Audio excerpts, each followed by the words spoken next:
नमस्कार दोस्तों, आज मैं आपको शिव जी की कथा सुनाने जा रहा हूँ। इस कथा को ध्यान से सुनिएगा। भगवान शिव ने रुष्ट होकर दिया था माता पार्वती को मछुआरे के घर पर जन्म लेने का आदेश। पढ़े कथा। भगवान शिव ने एक बार माता पार्वती को भी शाप दे दिया था, जिसके कारण उन्हें एक मछुआरे के घर में जन्म लेना पड़ा था।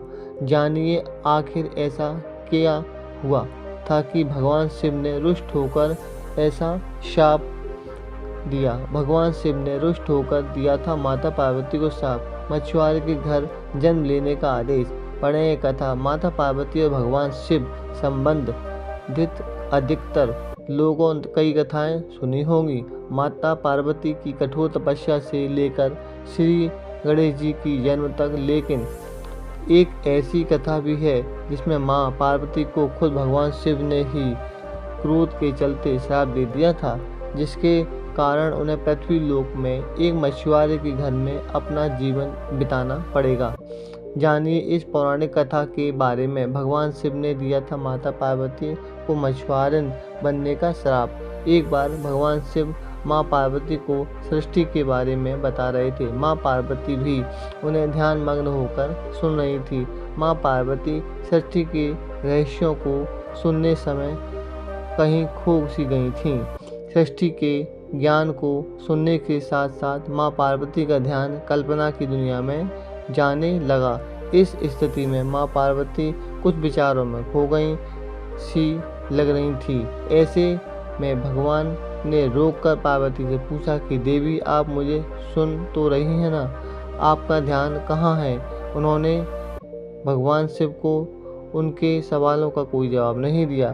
फिर माँ पार्वती सामान्य हो गईं और बोली, हे प्रभु, ज्योतिष पंडित जगन्नाथ जी गुरुजी बताते हैं कि इसके तुरंत बाद ही भगवान शिव ने पार्वती से कहा कि आपने ब्रह्म ज्ञान को अवहेलना की है।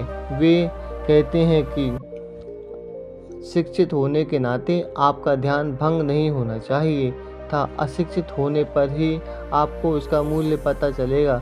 इसके बाद भगवान शिव तुरंत माँ पार्वती को श्राप देते हुए कहते हैं कि आपका जन्म मछुआरों के अशिक्षित परिवार में ही हो। कुछ समय बाद ही भगवान शिव का श्राप माँ पार्वती को लग गया। दरअसल किसी कारणवश माँ पार्वती को मछुआरों के गांव में जाना पड़ा।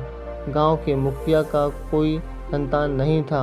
एक दिन वह मछली पकड़ने जा रहा था तो उसमें पेड़ के नीचे एक बच्ची को बैठा हुआ देखा। इसके बाद मुखिया ने पार्वती को माता पिता को बहुत ढूंढा। इसके बाद मुखिया ने आकाश की तरफ हाथ जोड़ते हुए कहा, हे प्रभु, आपका बहुत बहुत धन्यवाद। आपने आशीर्वाद रूप में मुझे ये बच्ची दी है। मैं इसका पालन पोषण पिता की भांति करूँगा। यह कहकर वह माँ पार्वती को वहाँ से ले चला गया। इस तरह से वह मछुआरन बनी। माँ पार्वती भगवान शिव के श्राप के बाद एक मछुआरन बनी थी। दोस्तों, ये मेरा वीडियो आपको कैसा लगा बताइएगा और अपनी सलाह ज़रूर दीजिएगा। इस चैनल को सब्सक्राइब अवश्य कीजिएगा। आने वाले नए वीडियो में मैं आपसे फिर मिलूँगा। तब तक के लिए नमस्कार।